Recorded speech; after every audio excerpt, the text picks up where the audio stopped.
नमस्कार विद्यार्थियों, मैं ER सर आप सभी का एक बार फिर से हमारे इस यूट्यूब चैनल फंडामेंटल गुरु में स्वागत करता हूं। विद्यार्थियों, जैसा कि आपको पता है हम कक्षा 10वीं में है, NCERT सिलेबस को पढ़ रहे हैं। तो विज्ञान का अपना पहला पार्ट चल रहा था, अपना रासायनिक अभिक्रियाएं एवं समीकरण, जिसमें हम लोग पहला वीडियो कंप्लीट कर चुके थे। आज हम दूसरे वीडियो की ओर बढ़ रहे हैं। उससे पहले आपको बता दूं कि जिस भी विद्यार्थी ने हमारे इस यूट्यूब चैनल को सब्सक्राइब नहीं किया है, यारों जल्दी से जल्दी यूट्यूब चैनल को सब्सक्राइब कर दो और बेल आइकन को प्रेस कर दो, ताकि आने वाले जो हमारे लेटेस्ट वीडियो होंगे उसके नोटिफिकेशन सबसे पहले आप तक पहुंचेंगे।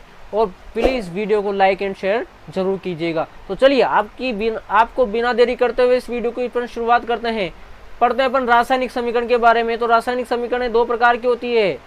पहली होती है शब्द समीकरण। शब्द समीकरण का मतलब जैसे कि कोई भी समीकरण होती है उसको अपन शब्दों के रूप में व्यक्त कर सके। जैसे कार्बन हो गया प्लस ऑक्सीजन, तो कार्बन प्लस ऑक्सीजन से मिलके क्या बनता है, कार्बन डाइऑक्साइड बनता है। तो इसको अपन क्या बोलेंगे, अपन शब्द समीकरण कहते हैं। और दूसरा है अपना रासायनिक समीकरण। पहला तो हो गया शब्द समीकरण और एक और है रासायनिक समीकरण। यानी उन शब्दों को अपन रसायनों के रूप में लिखते हैं। जैसे कार्बन को अपन लिखते हैं C से, तो यह कार्बन। ऑक्सीजन को लिखते हैं अपन O2 से, तो ये हो गया ऑक्सीजन। और क्या बन गया, CO2 गैस बन गई, कार्बन डाइऑक्साइड गैस बन गई।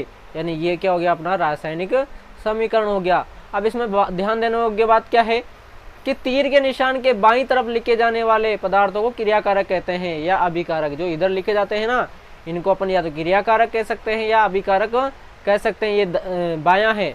और तीर के दाईं तरफ यानी इस साइड में लिखे जाने वाले पदार्थों को हम क्या कहते हैं, उत्पाद कहते हैं। जिसको अपन इसमें समझते हैं, देखो ये बायां हो गया और ये दायां हो गया। तो C+O2 जिसको अपन क्रियाकारक या अभिकारक या अभिकर्मक भी कहते हैं। अभिकारक को अपन रिएक्टेंट बोलते हैं और अभिकर्मक को रिजेंट बोलते हैं। और इधर उत्पाद है जिसको इंग्लिश में क्या बोलते हैं, अपन प्रोडक्ट कहते हैं। तो ये अपना क्या हो गया, रासायनिक समीकरण हो जाता है।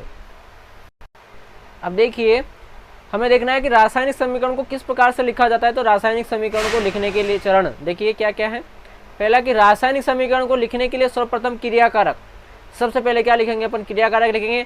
उसके बाद में इस प्रकार से तीर का निशान लगाएंगे और उसके बाद में क्या लिखते हैं, अपन उत्पाद लिखते हैं। यहाँ तक कोई दिक्कत नहीं होना चाहिए। सबसे पहले क्रियाकारक और उसके बाद में उत्पाद। क्रियाकारक अथवा उत्पाद दो या दो से अधिक होने पर उनके मध्य धन यानी प्लस का चिन्ह लगाया जाता है। यानी कभी कभी क्रियाकारक या उत्पाद क्या हो सकते हैं, दो से ज्यादा हो सकते हैं। दो या दो से अधिक होंगे तो उसके बीच में क्या लगाएंगे, प्लस का यानी कि धन का चिन्ह लगाएंगे। और तीर का सिरा उत्पाद की ओर ही होता है। ये देखिए सिरा जो है, ये सिरा ये हमेशा कहाँ होता है, उत्पाद की ओर होता है, प्रोडक्ट की ओर होता है ना। तथा ये अभिक्रिया होने की दिशा को बताता है। यानी कि अगर सिरा इधर लगा हुआ है, इसका मतलब अभिक्रिया इस प्रकार से हो रही है अग्र दिशा में। और अगर इस प्रकार से सिरा है तो अभिक्रिया कहाँ हो रही है, प्रतीप दिशा में हो रही है। ये हो गया अग्र दिशा और ये हो गया अपना प्रतीप दिशा। तो इस प्रकार से अपने को अभिक्रियाओं के होने का पता चलता है। तो आपको रासायनिक समीकरण लिखने के चरणों के बारे में अच्छे से पता हो गया कि सबसे पहले क्रियाकारक और बाद में तीर का निशान लगा के क्या लिखते हैं अपन, उत्पाद। चलिए आगे बढ़ते हैं। कुछ चीज़ें हमारे किताब में नहीं दे रखी है, परंतु उसको मैं आपको बता रहा हूँ क्योंकि ज़रूरी है, हमारे काम की है। तो अपन उसको देख लेते हैं क्या क्या है कि रासायनिक समीकरण की विशेषताएं, कि रासायनिक समीकरण की क्या क्या विशेषताएं हैं। देखिए, क्रियाकारक और उत्पाद के बारे में संपूर्ण जानकारी जैसे कि अणुओं की संख्या, द्रव्यमान आदि मिलती है किसके द्वारा, रासायनिक समीकरण के द्वारा। और पदार्थ की भौतिक अवस्थाओं की जानकारी प्राप्त होती है। जो पदार्थ की भौतिक अवस्थाएं होती है, ठोस, द्रव, गैस या जलीय अवस्था, उसके बारे में भी अपने को जानकारी प्राप्त होती है। रासायनिक अभिक्रिया के लिए आवश्यक परिस्थितियां जैसे ताप, दाब, उत्प्रेरक आदि के बारे में भी जानकारी प्राप्त होती है। किसके माध्यम से, रासायनिक समीकरण के माध्यम से। जो रासायनिक अभिक्रिया के लिए आवश्यक परिस्थितियां हैं जैसे ताप, दाब, इन सब के बारे में भी जानकारी प्राप्त होती है। और ये भी हमें पता चलता है कि अभिक्रिया ऊष्माक्षेपी है या ऊष्माशोषी है। यानी कि अभिक्रिया से ऊष्मा निकल रही है या ऊष्मा का अवशोषण हो रहा है, इसके बारे में भी पता किससे चलता है, अपने को रासायनिक समीकरण से ही चलता है।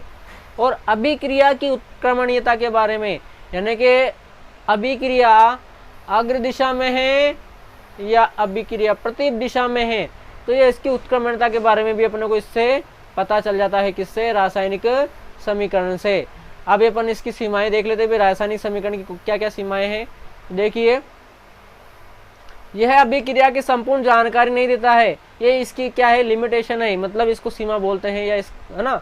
तो रासायनिक समीकरण की क्या सीमा है कि ये संपूर्ण जानकारी नहीं देता, जैसे कि क्रियाकारक और उत्पाद की सांद्रता के बारे में ये नहीं बताता है, और साथ ही साथ ये आपकी क्या हो गई, सीमा हो गई। अब उसके बाद में बहुत अच्छा नियम आ रहा है जिसको बोलते हैं अपन द्रव्यमान संरक्षण का नियम, बहुत इंपॉर्टेंट नियम है। तो इसका मतलब क्या हो गया कि इस नियम के अनुसार पदार्थ का द्रव्यमान संरक्षित रहता है। ये नियम क्या कहता है कि किसी भी अभिक्रिया में पदार्थ का जो द्रव्यमान है वो क्या होता है, संरक्षित रहता है। या अर्थात अपन कह सकते हैं कि द्रव्यमान को न तो घटाया जा सकता है और न ही बढ़ाया जा सकता है। जैसे एक समीकरण आपके सामने दिखाई दे रही है, C3H8 क्या है, ये C3H8 है। इसके अपन ने ऑक्सीजन से क्रिया करवाई, किससे क्रिया करवाई, ऑक्सीजन से। जैसे ये C3H8 प्लस O2 से अपन ने इसकी क्या करवाई, क्रिया करवाई, तो क्या बन गया, CO2 प्लस H2O।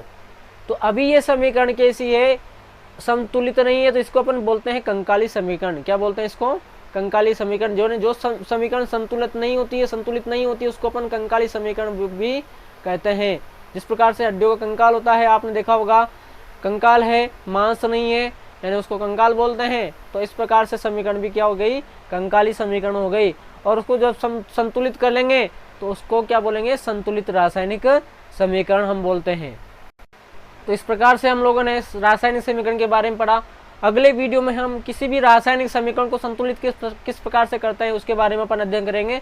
तो उस वीडियो को बिल्कुल भी मिस ना करें, क्योंकि वो वीडियो बहुत इंपॉर्टेंट है, ताकि आप किसी भी रासायनिक समीकरण को संतुलित कर सकते हो, क्योंकि उस प्रकार के क्वेश्चन आपके बोर्ड एग्जाम में अक्सर पूछे जाते हैं। तो उस वीडियो को बिल्कुल भी मिस ना करें, किस प्रकार से हमको रासायनिक समीकरण को संतुलित करना है। चलिए, वीडियो को लाइक एंड शेयर जरूर कीजिएगा। दीजिए मुझे आज्ञा। जय हिंद, जय भारत।